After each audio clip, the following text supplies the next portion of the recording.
Have you ever felt like a silent puppet master is pulling your strings? Like an invisible force makes you react with blinding anger to a simple word, or drags you back into the pain of old memories you thought were buried? You're not imagining it. This isn't just a fleeting mood.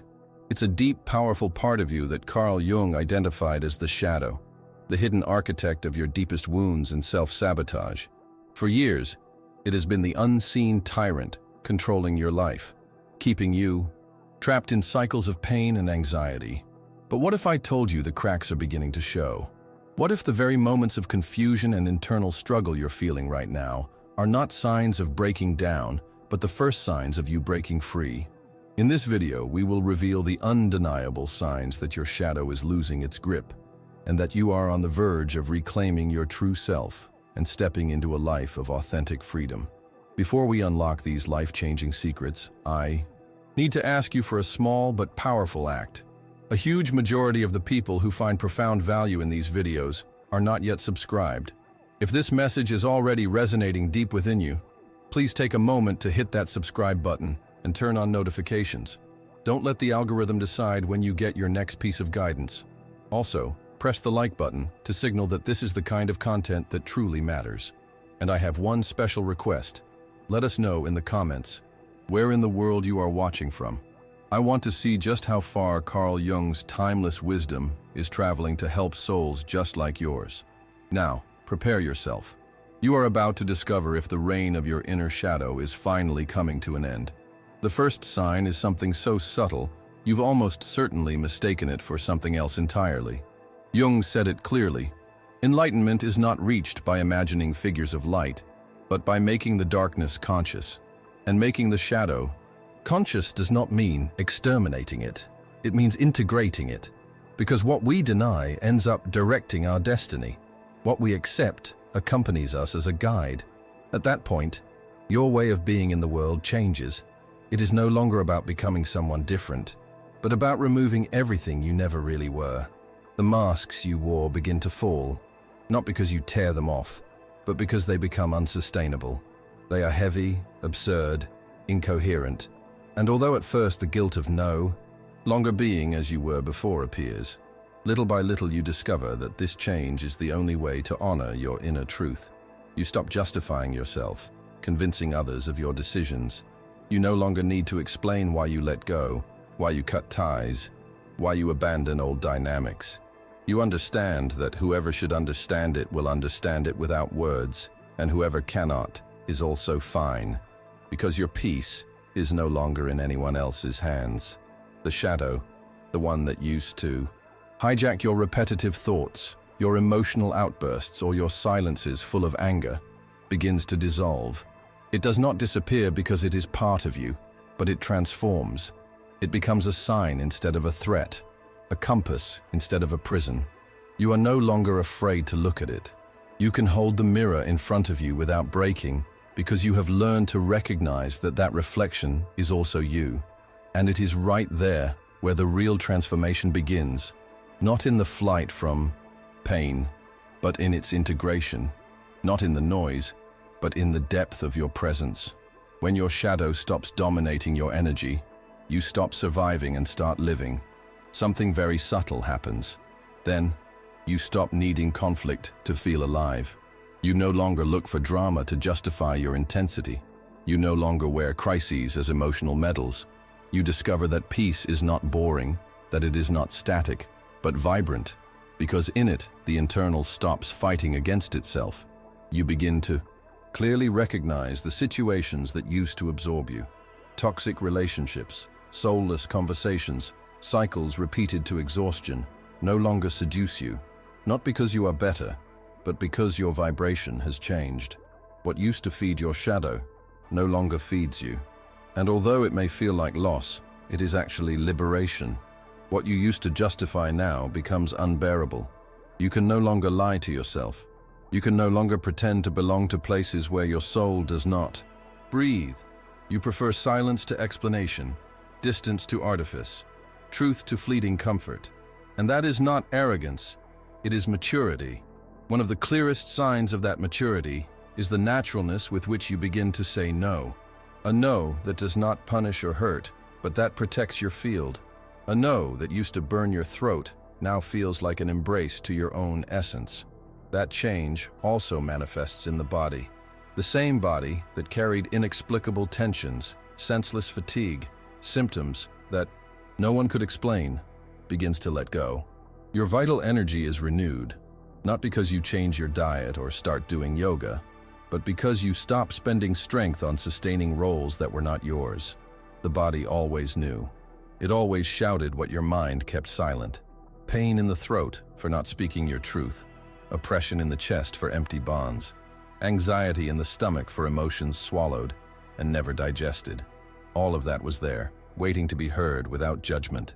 Jung affirmed that when the soul finds no other way, the unconscious speaks through the body. And when you stop feeding the shadow, the body responds, not because everything disappears like magic, but because you no longer live divided. And coherence is medicine. Another powerful sign, you stop blaming. You no longer look for external culprits. Not because you ignore what happened, but because you understand that healing does not depend on the other. The other may have hurt, yes, but now your task is to decide what you do with that wound.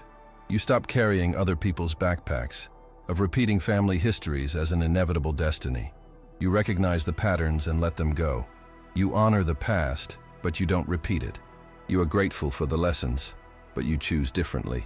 That silent but firm choice changes everything. When the shadow loses strength, you no longer react, you respond. You no longer escape, you observe. You no longer seduce to fill voids. You love from integrity. And that integrity is noticeable in your gaze, in your voice, in your presence. You no longer need validation. Your existence is validated on its own from a peace that does not compete, from a light that does not demand to be recognized to shine. The transformations are not limited to your internal world. Little by little you begin to perceive that they are also reflected in your bonds. The people you used to attract change. No longer do those who seek to absorb your energy come to you, nor those who deposit their wounds in you as inevitable burdens. You begin to attract without effort more transparent, more honest, more profound relationships. It's not that everything becomes perfect, because the human being is imperfect by nature, but your tolerance for heartbreak decreases.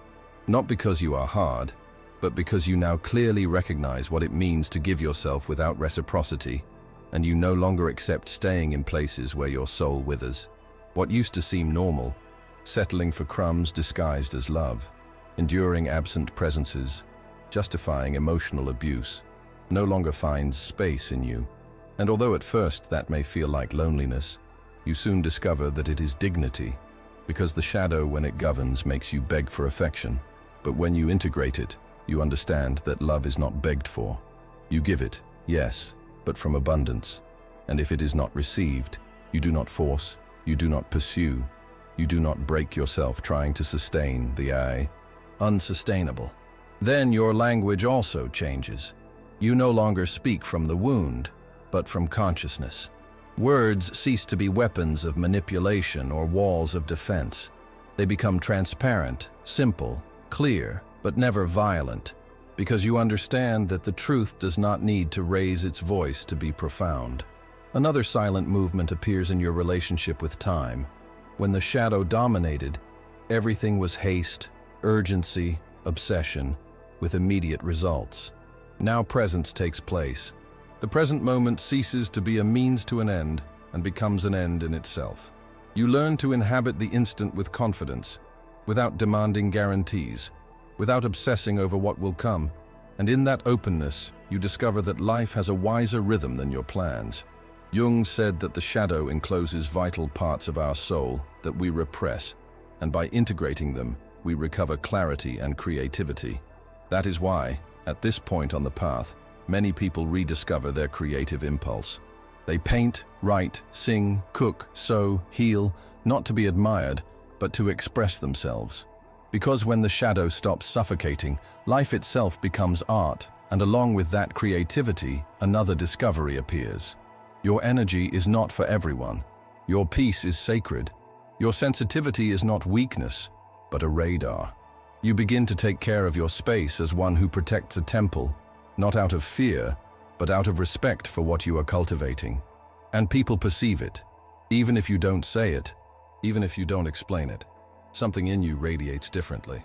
It shows in your way of listening, in the calm with which you respond, in the naturalness with which you choose to withdraw from empty games. Some feel uncomfortable with your change because your new vibration disarms their unconscious dynamics. You no longer get caught up in meaningless discussions. You no longer enter the triangle of victim, victimizer, or savior. You stay in your center. You are simply you. And that simplicity is revolutionary. When the shadow ceases to have dominion, a deep part of your identity collapses. Not in the sense of destruction, but of liberation. It's like taking off a costume you've worn since childhood, woven with fears, demands, and inherited masks. When you let it go, you don't know for sure who you are, but for the first time you feel real. That feeling of emptiness is sacred. It is the threshold between the old and the new. Jung called it the dark night of the soul, a time when everything seems uncertain, where the answers don't come, where the only thing left is silence, a fertile silence, unsettling, transformative, and in the midst of that silence, a new voice arises. It does not come from outside. They are not advice. They are not theories. It is your inner voice. It does not shout. It does not demand. It does not convince. It reveals. It is intuition. That guide that had been buried under the noise of the world, under the pressure of external mandates, under the thirst for approval. That voice begins to show you what you can no longer sustain, what no longer resonates, what no longer vibrates with you. That new sensitivity makes you perceive the hidden energies in each environment, the truth behind the words, the intentions that were previously disguised. Not because you think you are special, but because you are no longer distracted by your own wounds. And here the most magical thing happens. You begin to trust yourself as never before. Not because you have all the answers, but because you no longer betray yourself. You no longer negotiate your essence to belong. From there, your decisions change. You no longer say yes out of guilt or no out of anger. Your energy is cleansed. It becomes clearer, more selective. Even your work, your vocation, your projects are transformed. What you used to do out of obligation, you now do for meaning. What you used to seek for approval, you now express as liberation. This awakening is not spectacular or theatrical. It does not happen in the midst of applause or exaggerated mystical revelations. It is daily, intimate, silent, but real. You discover beauty in the simple, a sunrise without witnesses, the morning coffee, a walk without a destination, the wind hitting the window. Everything becomes a prayer. Everything becomes presence. And then something even more profound happens. Compassion. You no longer want to erase your history, nor correct it, nor fight against it. You embrace it. You accept that each fall was an initiation, each mistake a lesson, each shadow a hidden teacher. And by reconciling with yourself, you become safe company for others. Whoever learned to hold their own chaos can also hold the chaos of others without judging it. That is the true power of the integrated soul. Not to dominate, but to contain. Not to shine to impress, but to illuminate gently. At this point, the soul no longer seeks to prove anything. It does not need titles, nor medals, nor external recognition to feel complete. The only thing it desires is to be, to inhabit, to love. And when that love comes, it no longer does so with urgency or with hunger, nor with fear of losing. It arises as a natural expansion, without the need for possession or control. It is a love that does not negotiate authenticity, that does not beg, that does not cling. A love that freely chooses to remain, and when necessary, also knows how to let go without resentment. Carl Jung stated that true love can only exist when two individuals have first found their own essence. Otherwise, what is experienced is not love. It is fusion, dependence, shadow. And then for the first time, you understand that loneliness is not emptiness. It is fullness. You don't need to distract yourself to fill holes or run after illusions that numb. You discover the beauty of being with yourself, the quiet fire of an inhabited stillness, the strength of a silence full of presence. You learn to enjoy what previously went unnoticed. The sound of falling water, the texture of a ripe fruit, the warmth of skin in contact with yours, the eyes that look at you without asking for anything in return. All that used to seem routine becomes a revelation, because daily life, when inhabited with consciousness, becomes sacred. And along with this sacredness arises something that previously seemed impossible to you: tenderness towards yourself, tenderness for your wounds, for your mistakes, for those moments when you fell and thought you couldn't get up. You no longer want to erase them, nor punish yourself, nor demand perfection. You embrace yourself as you are, and in that intimate act of compassion, the door to a new humanity opens. Because only those who have learned to accompany themselves can truly accompany another human being. You stop needing masks. You no longer seek to impress with strength, nor disguise yourself as successful, nor feign security.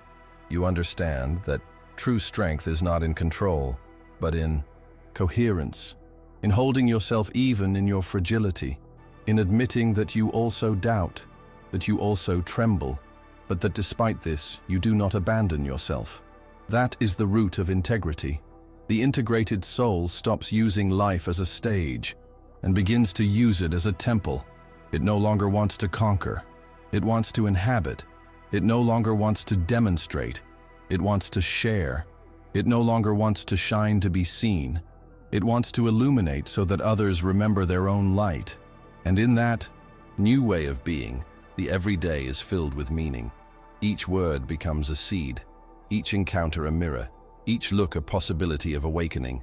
But this rebirth does not come without a price. One of the inevitable costs is the discomfort of not being understood. Many around you continue to speak another language, that of haste, that of goals, that of empty recognition. And suddenly what they celebrate no longer matters to you. What for them is a triumph, for you is a distraction. That difference creates distance because your mere existence functions as a mirror, and mirrors make you uncomfortable. They don't judge, but they reveal. Some move away, others try to bring you back to the place where you were before, where you were predictable, where your energy served old dynamics. They don't do it out of malice, but out of fear, because your change shows that they too could change. But not everyone is ready for that courage. And there another lesson arises. You learn to love without convincing. You understand that your path does not have to be accepted by everyone. The soul at this point asks you for a new way of loving, a free form, not demanding, not possessive, a way in which you can remain without imprisoning and withdraw without ceasing to love. Do you understand that love is not a transaction? It is not a currency of exchange. It is not a debt. It is a state that springs from you and that you offer from abundance. And if it does not find reciprocity, it does not become resentment, but an experience that also teaches you. When you have inhabited your shadow, you stop confusing intensity with love. You stop confusing drama with life. You stop confusing pain with depth, and instead you choose serenity as a fertile territory where everything flourishes. You no longer fear fullness, nor do you sabotage it because you feel you don't deserve it. You receive it with humility, recognizing that every wound you went through prepared you to sustain it, and you naturally become a reference. Not because you want to be a guide or because you seek it, but because your simple way of living becomes a teaching. Your life begins to speak more than your words. Your way of inhabiting the world inspires. Although you don't try to convince anyone, and although you have doubts, fatigue, or nostalgia, you no longer need to hide them. You understand that they are also part of the path. Jung taught that the soul never finishes revealing itself. There are always new layers, deeper voices, symbols to be deciphered. That is why whoever lives in coherence no longer clings to any version of themselves. They allow themselves to die and be reborn as many times as necessary. They allow themselves to transform without fear, knowing that the only permanent thing is movement. And in that constant dance, you discover the greatest truth. Life does not expect you to be perfect. It expects you to be authentic. It does not want your impeccability. It wants your presence. It does not want polished masks. It wants your honest vulnerability, because it is there, in that nakedness of the soul where the sacred is revealed. When you cross that threshold and your shadow no longer dictates the script, your dreams also change. What used to seem indispensable loses its shine. What used to seem impossible becomes close. Even your way of imagining is transformed. You stop dreaming of escaping or of proving, and you begin to dream of creating and sharing. Your desires become simpler, and at the same time, more profound. Do you want peace? Yes, but a living, fertile peace that moves with you. You want true bonds, not adorned, not spectacular, but honest. Do you want a job that doesn't steal your soul, but expands it? That transformation is not always easy to sustain.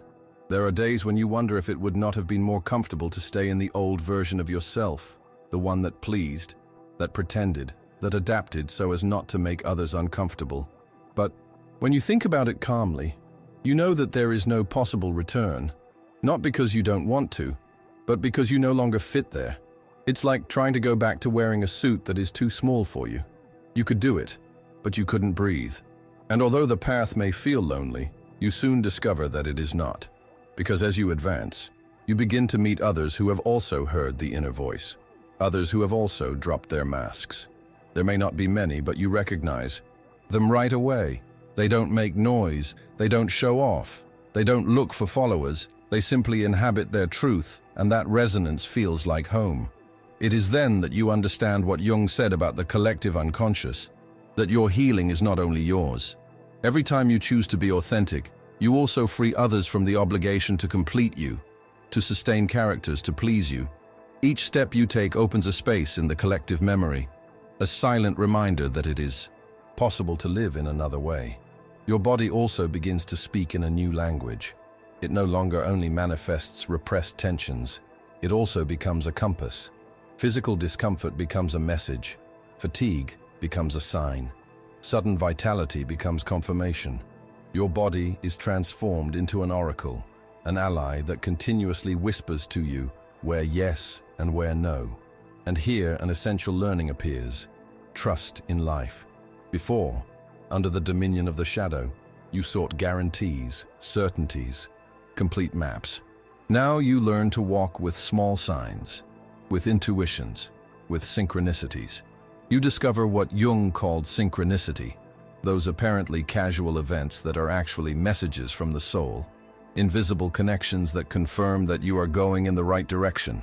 A phrase, an unexpected encounter, a book that arrives at the right moment, a song that seems to speak directly to you. All of that ceases to be a coincidence to become a guide, and your heart, previously disconnected, begins to recognize that secret language of life. At this point, you also discover that your sensitivity, the one that used to make you feel fragile, is actually your greatest strength. Because to perceive more is to love more, to understand more, to create more. Sensitivity is not a defect. It is the radar that allows you to navigate in a world full of disguises. And when you learn to protect it without hiding it, it becomes your most powerful gift. Suddenly, what used to hurt you now teaches you. What you used to see as punishment, you now read as initiation. Every difficult relationship becomes a mirror, every loss a liberation, every void a seed. And so life ceases to be a battlefield and becomes a field of learning. You begin to love differently. You no longer love to fill holes, nor to calm loneliness, nor to validate your existence. You love because your being overflows, because your heart learned not to betray itself, and that love, far from suffocating, liberates. You no longer say, "Stay because I need you," but stay because we both choose to be here. And if someone leaves, it hurts. Yes, but it doesn't destroy, because you understand that what leaves did not belong to you. Your gaze also changes. It is less anxious, less demanding. You no longer seek to conquer or prove. You seek to understand, to sustain, to resonate. Jung taught that dreams are letters that the soul writes to itself, and there are letters that not only speak of you, but of an entire lineage. By opening them, you release invisible chains that had been tightening throats for generations. That is why, when you go through the dark night and manage to integrate your shadow, not only you heal, Your history heals. Your tree heals. Your community heals. And although you don't receive recognition, although no one applauds it, in the collective unconscious, something is reordered. Your sensitivity then expands beyond the personal. You begin to feel that the pain of others is also yours, but not as a burden, but as a connection. Your heart no longer judges so quickly. It no longer condemns with such harshness. You learn to see behind the behaviors, to perceive the wounds that generate the acts. You do not justify the damage, but you understand that everyone acts from the level of consciousness they have, and that understanding is a balm. It does not mean that you allow abuse or that you become a martyr. On the contrary, the more you integrate your shadow, the firmer your limits become. You discover that saying no is also an act of love, a no that protects your peace, that honors your dignity, that establishes clarity without violence. A no that used to weigh you down now becomes an embrace to yourself. That change of energy is also reflected in your body. Where before there was rigidity, now there is fluidity. Where before there was recurrent illness, now there are clear signs that you can hear in time. Your body becomes an ally and a teacher. It warns you when something doesn't vibrate with you. It warns you when a situation steals more energy than it gives. And you learn to listen to it with respect, without forcing it, without punishing it. Little by little you understand that everything is connected. What you think is reflected in what you feel in what you speak in what you live. And when that coherence is aligned, the whole life is transformed. Even the external begins to rearrange itself. Relationships that no longer resonate dissolve. New paths open up without forcing them. Unexpected synchronicities take you just where you need to be. In the midst of all this process, a quiet certainty arises. You don't need to run. There is no hurry. The soul does not work with human clocks. Its time is slower, wiser, more profound, and that patience frees you. You no longer live obsessed with the future or trapped in the past. You live here, in this instant that you suddenly discover is enough. And it is here where the true revolution occurs. You are no longer a slave to the shadow, nor to external validation, nor to inherited expectations. You are you, naked of characters, present in your own internal fire. And that fire does not destroy, it does not burn, it illuminates. It illuminates what you are and what you touch. If this fire resonates with you, if something inside you has felt the call of these words, I invite you to stay close. Subscribe to continue walking together this path of transformation, where each word is a seed and each encounter is a reminder of what you already are in the depths. That inner fire that you now recognize is not a spiritual adornment or a distant promise. It is the flame that was always there, waiting for you to stop running after what you were not. At first it seems small, fragile, as if it could be extinguished by any wind, but with each act of coherence it strengthens. It is not a fire that asks to be seen. It is a fire that asks to be honored. And in that honor you discover your center. That center is not a fixed identity or a definitive character. It is rather an invisible nucleus, an axis around which everything else begins to revolve. Jung called it the self, the deep self that organizes the totality of your being. And when you touch it, even for moments, you understand that everything else is accessory. Life can move, change, shake you, but as long as you remain in that center, nothing essential is lost. It is from there that you understand that you do not need to impress, compete, demonstrate. There is no longer an urgency to prove your worth because your worth is felt, not measured. You no longer seek to shine more than others because the light that is born from the soul does not compete, it only illuminates. That light becomes natural. It expands in your gestures, in your gaze, in your way of inhabiting time. And the most striking thing is that others perceive it. Without you saying a single word, your presence becomes medicine. Not because you heal, but because your coherence reminds others that they can also return to themselves. You are a mirror, and being a mirror is a revolutionary act. You don't need to convince, you don't need to guide.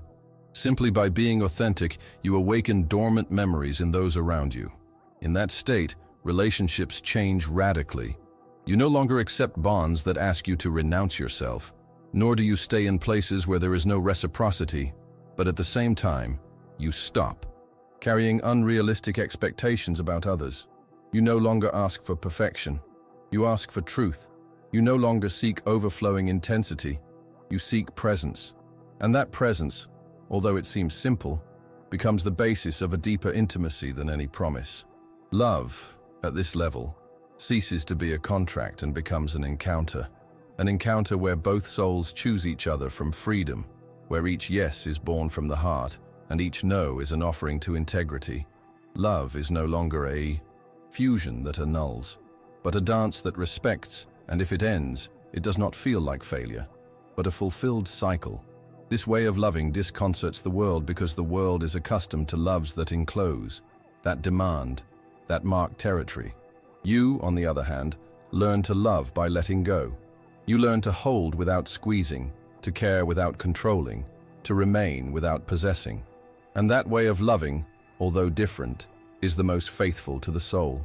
With time, you discover that not only your way of loving has changed, but also your way of creating. You no longer create from obligation or from the need for recognition. You create because your being asks for it, because life wants to express itself through you. You write, paint, cook, speak, walk, work. Everything becomes a creative act when it is born of coherence. And the curious thing is that by ceasing to seek validation, your work begins to resonate more, because what is authentic always touches deeper than what is forced. At this point, even your relationship with pain changes. You no longer see it as an enemy to be defeated, but as a teacher to be listened to. When it appears, instead of hearing, you ask, "What have you come to show me? What part of me have I not yet embraced?" And by listening, you discover that pain also brings gifts: clarity, strength, compassion. You learn not to resist it, but to go through it with dignity. And perhaps the most liberating lesson of all is this: you don't have to be someone different. You just have to stop betraying yourself. Because everything you were looking for outside, love, peace, meaning, freedom, was already waiting inside you. The shadow, when it is not recognized, drags you away from that center. But once integrated, it becomes an ally that shows you the way back. That is why, when you look back, you are grateful, even for the darkest moments. You are grateful for the falls, the losses, the nights of solitude, because you understand that without them, you would never have woken up. Every fragment of pain was the seed of this rebirth. And now, from the serenity you inhabit, you can see the plot with more breadth. Nothing was an accident. Everything was part of the fabric that brought you here. And if you are reading or listening to these words and you feel that something inside you is moving, perhaps you are at that same threshold. Maybe you came here because someone left, because something broke, because a stage ended. It doesn't matter how. The important thing is that you are here, at this moment, facing the possibility of returning to yourself. The new may not have a shape yet. It may seem uncertain and even frightening, but in that uncertainty there is fertility. The old no longer sustains you and the new is not yet named, but your soul already senses it. And one step, one silent decision is enough to open the path. Stay here. Listen to what resonates within you. Let every word that touched your skin settle like a seed. And if you want to share this journey, if you feel that this fire is also yours, write in the comments the word that most accompanied you on this journey. It will be our way of recognizing each other, of looking at each other without the need for masks, of remembering that no one walks alone when they walk with truth. That truth that you now recognize is not a final destination, but a path that opens again and again. Because individuation, as Jung taught, is not an achievement that is reached once and for all. It is a continuous process, a movement of the soul that never stops. Every day brings with it a new layer to integrate, a new voice to listen to, a new symbol that asks to be deciphered. And far from exhausting you, that dynamic becomes an inexhaustible source of life. You learn that it is not about becoming someone different, but about returning to what you always were before fear dressed you in disguises. That return feels like a dispossession. You let the masks, the roles, the characters that once protected you fall, and when you let them go, a void emerges that scares you because we have become accustomed to defining ourselves by what we show. But with time you understand that that void is not a threat. It is freedom. Freedom not to be what they expect of you. Freedom to choose every day from your essence and not from your wounds. Freedom to be in silence without feeling invisible. Freedom to love without chains and to withdraw without guilt. That freedom does not shout or demand, it is serene, and in its serenity it finds a strength that no external dominion can break. In the midst of this freedom, you begin to notice how your relationship with the world is transformed. You no longer seek to belong at any price. You are no longer obsessed with fitting into circles that do not resonate with you. You choose your environments with care, not from exclusion, but from clarity, because you understand that where your soul does not breathe, your body sooner or later gets sick. The sensitivity that you used to hide now becomes a compass. It makes you notice right away where there is truth and where there is only a facade. It guides you towards people and spaces that nourish your being. And although some may be uncomfortable with your new clarity, you cannot go back, because once the soul has tasted authenticity, it no longer tolerates returning to the old prisons. The everyday also changes color. An honest conversation feels more valuable than any public recognition. A shared sunrise is worth more than 100 external conquests. You discover that life is made of simple moments, and that by inhabiting them fully, everything becomes sacred. The coffee you drink, the tree you look at, the laughter you share, every detail becomes a silent prayer. That change makes you more human, not less, more sensitive, not colder, because the integration of the shadow does not make you a perfect being, it makes you someone real. And being real in a world obsessed with appearance is a profoundly revolutionary act. With time, your gaze towards others softens. You no longer judge harshly, because you understand that each person carries their own shadow, their own dark night, their own inner labyrinth. As you stand here now, at the edge of this profound realization, you can finally see it, can't you? You now possess the vision to look past the world's disguises and see the sacred wound behind every act, not to justify harm, but to understand with a E, silent compassion that shatters judgment. This is the ultimate fruit of your inner work. Your soul becomes a wellspring of generosity, not from a sense of duty, but from an undeniable overflow of inner fullness. You no longer give to be validated. You give because you are abundance. You now understand the secret you felt your entire life. You did not come here merely to survive, but to flourish. Every scar, every loss, every moment you thought you were broken was the sacred alchemy turning your lead into gold, forging you in fire to reveal the unshakable truth of who you are. Nothing was wasted. Every failure was a seed for this very awakening. From this moment forward, you walk with a deep, unshakable gratitude, a gratitude that liberates you, allowing you to move through the world lighter, unchained, with a heart wide open. To anchor this incredible shift and declare your new beginning, I want you to do something powerful. Go to the comments right now and type one single, definitive word, integrated. This is your declaration to yourself and to the universe. As you type that word, press the like button to amplify this transformative energy. And if you have felt the truth in these words, I urge you to subscribe. An incredible number of you are having these life-altering breakthroughs, but haven't yet joined our circle. Don't risk missing the next critical phase of your journey, because this is not the end, it's the beginning. Now that you've started this process, the next step is learning how to consciously use your newfound clarity and power. And what we have planned for you next is something you will not want to miss.